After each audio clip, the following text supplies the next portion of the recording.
Well, hello, my name is Joanna Frageorgia, and I am a public affairs specialist at AAA Northeast. I am joined today by Dr. Joel Cooper, who is an associate research professor in the psychology department at the University of Utah. And he has done extensive research about distracted driving and infotainment systems, and has been a huge partner in AAA Northeast traffic safety efforts.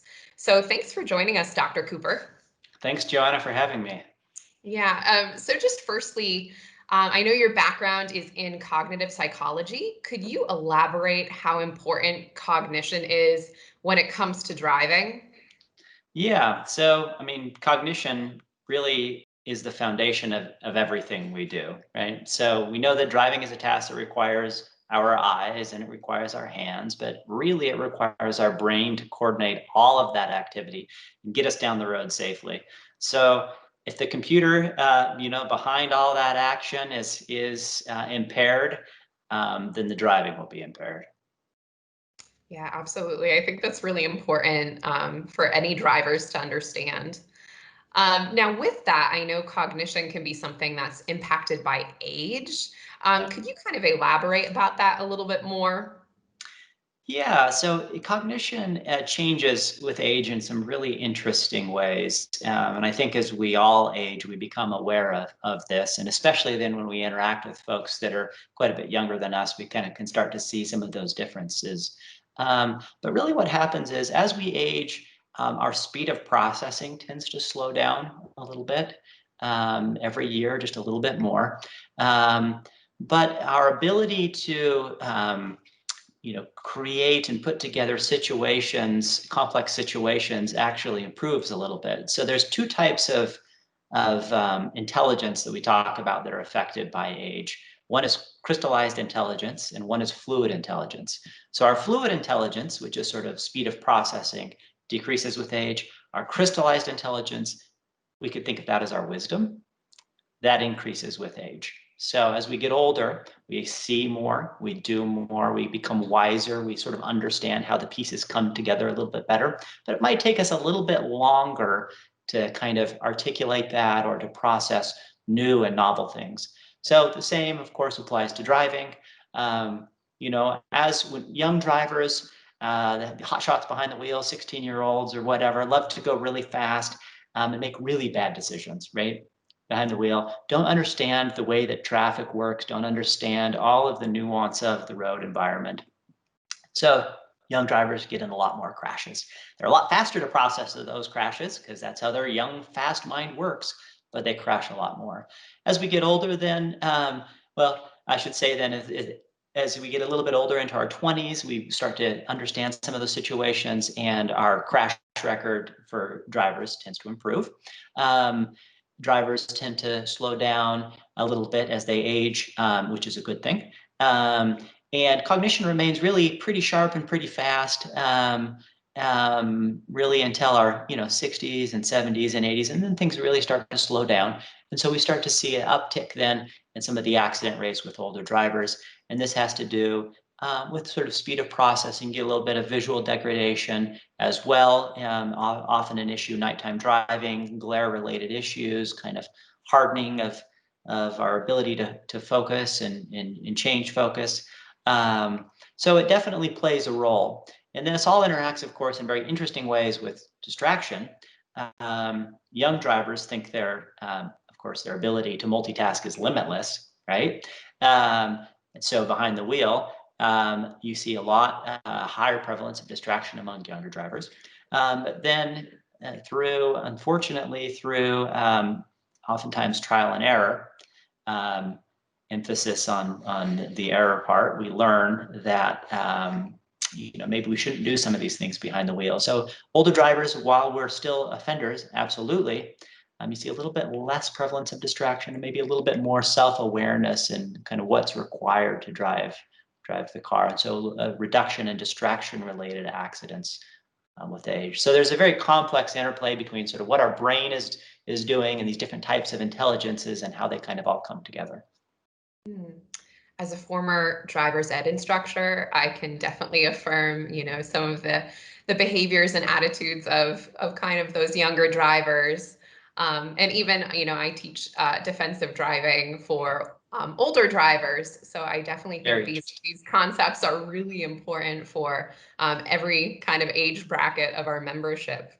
Now, I was wondering if you could kind of describe some of your research, which I know is very extensive and you've done a lot of it, but kind of specific to distracted driving. Yeah, absolutely. Happy to do that. So I've been looking at the issue of driver distraction for the last, it's almost 2 decades now. And initially, distraction was all cell phone conversation because that's kind of where we were. Phones started coming out, and there were these fantastic new cellular phones that allowed you to, cut the wire and to talk in the car. Um, at first, they were those, for the rich and the famous, and they had the goofy antennas on the back of the car. Um, we all knew what those antennas looked like, and then everyone had them in their pocket. And so it started to become an issue. And cell phone conversation was where this all began for us. How does cell phone conversation um, affect driving safety, driving behavior, your ability to control your vehicle?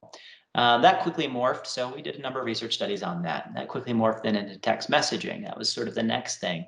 That turned out to be really problematic and continues to be problematic because it requires your eyes off the road, typically. And even if you use your voice, if you don't double check the message that you dictate to a voice assistant, very likely you're going to be sending out some nonsense or some potentially embarrassing words. So we use our voice now often, and we look at our phone to make sure that it looks good, and we continue on our way. So we've done a lot of research then on text messaging and how that impacts driving behavior. Technology then has started to move into the cars. It started to become embedded in the dashboard, right? So we have now these big screens. Tesla has a nice 17-inch display on a lot of their cars, 15-inch in others. Everybody's doing it, right? So you have these big flat touch screen monitors that all the information in your vehicle, from controlling your radio to your windshield wipers, is now embedded in these touch screens, and it becomes more and more common in new vehicles. So now our mission really is to understand how those distract drivers, and what kinds of ways can those screens and displays be engineered in order to support attention, in order to help drivers maintain their focus on the roadway. So we've looked at a lot of vehicles and the different ways in which vehicle manufacturers implement these technologies, some better than others. So as we move forward beyond this, we're moving into the world of automation. I see that on the horizon, where we have these partially automated vehicles. Full automation is really a long way down the road. We'd all, of course, hope that it was going to be here sooner, but it looks like it's going to be many years, perhaps decades, before we see that. So in automation, distraction is an issue as well, and we're trying to understand, or in partial automation, I should say, we're trying to understand what the role of distraction in that environment is, especially given how critical it is for drivers to be able to quickly maintain control of their vehicle, resume control of their vehicle, and slow down or pull over for an emergency vehicle on the side of the road, for example. Cars aren't very good at doing that by themselves. Drivers need to pay attention so that they can still take over when needed, and distraction has a role in that as well. That's a hugely important point. So just kind of considering, like, finishing up, I understand that you are an inventor and you have your own company, Yeah. Red Scientific. So I'm wondering if you could just tell us a little bit about that, what you do, and kind of how your inventions are used. Yeah. Well, thanks for asking. So we really just sell a couple of devices right now, and they help. They're devices that we use in our own research to understand driver distraction and inattention. The devices follow international standards, and they really are designed to measure what our brain is doing, sort of how much cognitive capacity we have for driving. Um, and they're also designed to measure what our eyes are doing, how much visual attention we have to drive. And so the goal of these devices is to make it easier for manufacturers to get sort of a distraction number at the end of an evaluation. But they really help to illustrate, how important vision is for driving and how important cognition is for driving, and quantify that for researchers and practitioners, so that we can improve these systems and make them safer for everyone. Yeah, that's important. We'll definitely look forward to following your research. Thank you for doing it. Thank you so much. And thank you for all of the opportunities to, kind of partner together on these traffic safety issues, and learning from all of the information that you have to offer. So thank you so much for joining us and talking about your research and its applications. Anytime, Joanna. Always happy to help out.